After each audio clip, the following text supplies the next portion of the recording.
Today I want to walk you through the most grounded, realistic way to start a business in 2026. I'm going to share this the exact same way I would if we were sitting across from each other in our cozies on the couch with a notebook. I've actually been talking with a friend of mine and walking her through some steps on starting an online business. So I've really taken inspiration from that to create this video. I just want to make things as simple and realistic as possible because I knew nothing when I was first starting out, and it was so confusing watching all of these overcomplicated videos trying to explain things that I didn't understand, and I really just walked away from those videos feeling more confused. So I'm gonna break this down as simple as possible, like talking to a friend who knows nothing of this world. First step, choose what you're gonna do. Wow, seems so simple, but see, a lot of people will say, oh, choose what you wanna do, and then leave that up to you, and that's just not realistic. You need help. I know, I get it. Now, I'm not talking about picking a niche or naming your business. That really doesn't matter in the long run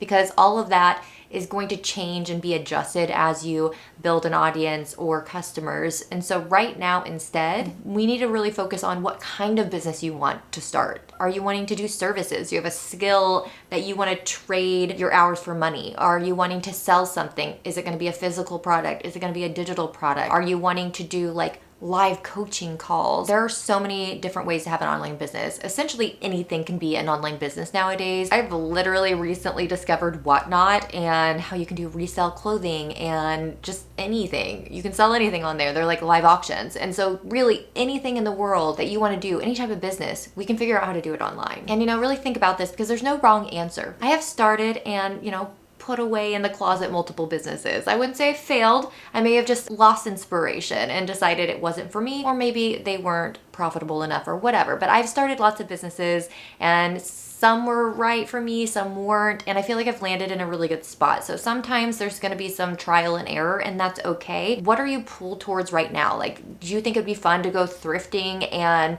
get a whole bunch of cool clothes, or shop the bins, the Goodwill bins, and find some cool name brand things and sell that on Whatnot? Or do you feel pulled to educate people on a specific topic that you feel super confident in? Or maybe it's like a life-changing experience that you've had in your life and you want to share that with people and how they can have that same life-changing experience for them.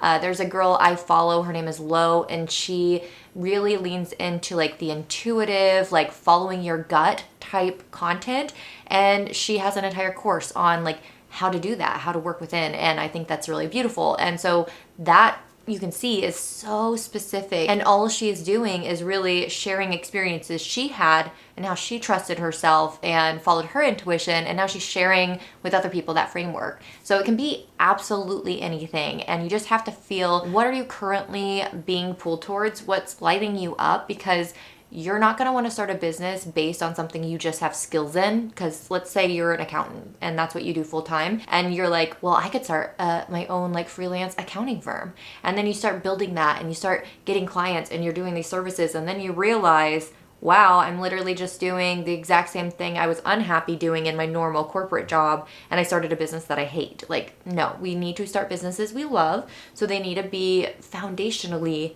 about something we love. So figure out what that is. For now, we want to take action. We want to start businesses in 2026. So let's do something, right? Let's pick something, stick with it, because anything can work if you really just like stick with it and give it your energy.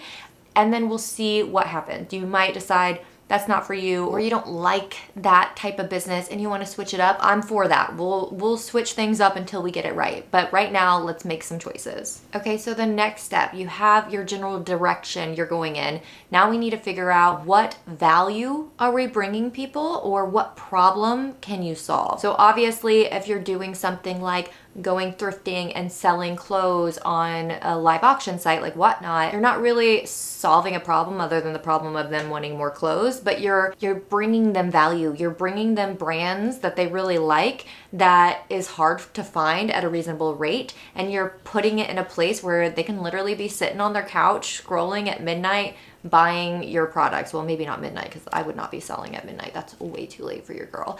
But you get the point. If you're doing a resale type business, you are providing value by making things easy and convenient for your customers and finding and sourcing the brands that they like and providing them value and providing them really good quality clothes. So you can find value and even problem solving in literally any direction that you chose. But you need to figure out what it is you want to bring to the table that's maybe different than other people in maybe that same general topic. And my friend Kayla, who I'm helping build her business and brand, she has 2 kids. She's involved with the PTO. She has a full-time job and she works her butt off, and she has so many amazing life skills and leadership skills in all areas of her job, her church, the PTO, and so on. And so she's going to bundle all that knowledge up and help other women, moms, be leaders in their life. That's a beautiful way to use your experience and bundle it into a way to help somebody else solve their problem. Now, before we go any further, I want to thank OmniSend for sponsoring today's video. I really appreciate their support. If you're planning to sell anything, digital products, physical items, or even if you're just looking at a way to collect emails, maybe through a lead magnet, OmniSend is really a beginner-friendly option. You can set up email campaigns,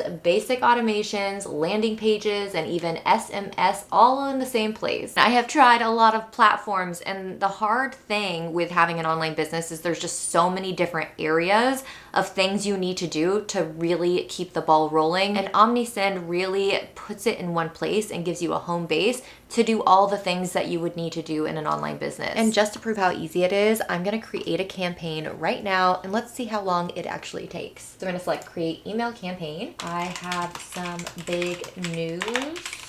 Boing. Send your name. I'm gonna put my own name since we're just kind of testing this out. Oh, I love how it like shows you exactly what it's going to look like. I've never seen that in any other platform.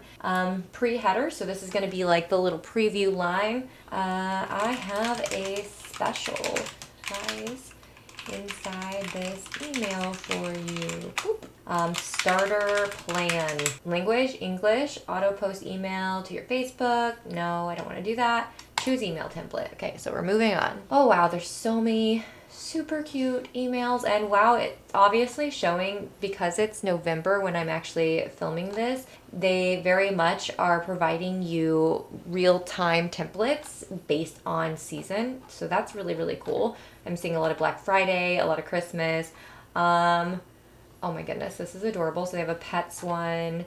Okay, I'm just going to choose this one, Mother's Day. If you click on any of this, you can change the colors and you can actually add your own colors. So that'd be very easy to do. My colors are kind of like a yellow, and let's see. Obviously, you would just change the text to read what you are actually doing. So you would want to spend more time than this, but all you have to do at this point is choose who you're wanting to send it to. Starting this process only took me about 3 minutes, and then obviously the more time you want to spend on the actual design itself, which I recommend doing, it will take a bit longer, but that just shows you how user-friendly it is. I'm gonna have my link in the description. If you use that link and the promo code ShelbyK, you'll get 30% off your first 3 months. So this is the time to sign up. I want to again thank OmniSend for sponsoring today's video. Your partnership means the world to me, and I really appreciate it. Okay, so if you're anything like me in the earlier steps, you wrote down a lot of ideas because you obviously want to brain dump and you want to put any thoughts in your head,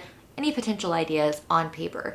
So now the hard part, and where a lot of people struggle with, is you have to choose an idea to go forward with. You don't want to do tons of new things at once. I have that problem. I literally have like 4 big boxes full of clothes with tags from Target to sell on Whatnot because I got really excited about that platform, and I was like, hey mom, you want to start an online business where we sell clothes on Whatnot? And she's like, yeah, let's do it. 2 months later, I have still 4 boxes full of clothes, and I haven't even began to start selling. The best way to look at it is you're gonna choose the one that A, is going to be the most profitable, and B, has the least amount of friction. So what is the easiest step forward that also equals profitability? So we don't want to choose an option that's going to take you years to create and you're going to have to get manufacturers involved and stuff like that. Like, no, let's choose the simpler options first and ones that we feel like are going to be more profitable. Your next step would be figuring out who you want to help,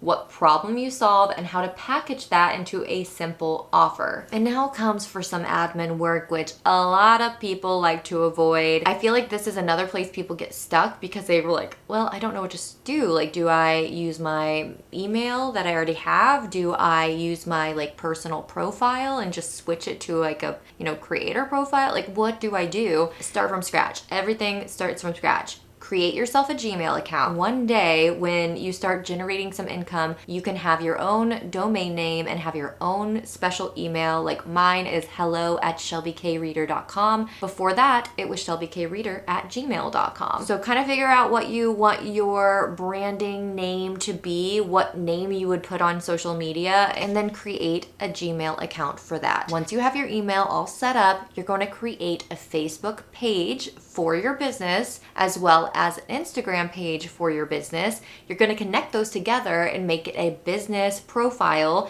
You have to have Facebook set up to be able to make your Instagram a business profile. Silly step, but you need both.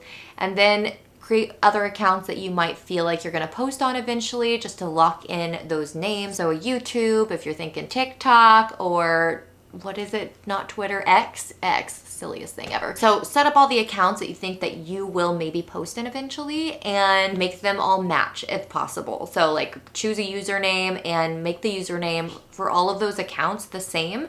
And this should probably be either your name, who is like the owner of the business, or your brand name if you already feel like you want to go the route of having like a brand versus like you are the brand, if that makes sense. So you created all of your accounts. Now you're going to want to take a photo of yourself, something very plain and basic, just like maybe shoulders up, plain background is preferred. You want something that's not too distracting in the back and that really just focuses on your face. If you're really wanting just to go the brand route, you don't want your face anywhere near it, then you can design a logo in Canva and upload that instead. But I highly recommend your face, your name. The best way to get people to connect to you is going to be showing your face and being you.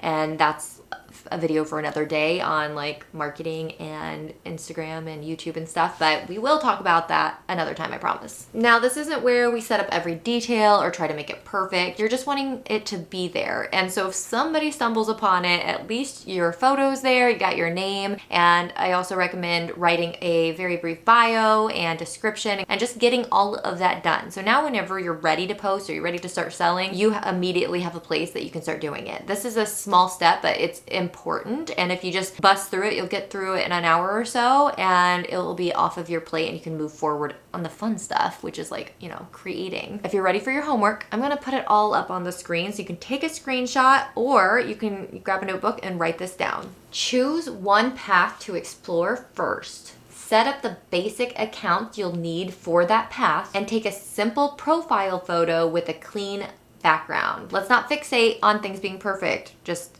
get it done. Like, boom. And then my next video will go into other things and I'll give you another homework assignment. So just do this and then from here, we'll do more. And it's gonna be great. And we're gonna get you a business running in 2026. As always, thank you so much for watching. I have the next video that you should be watching right here and I'll see you in that one. Bye.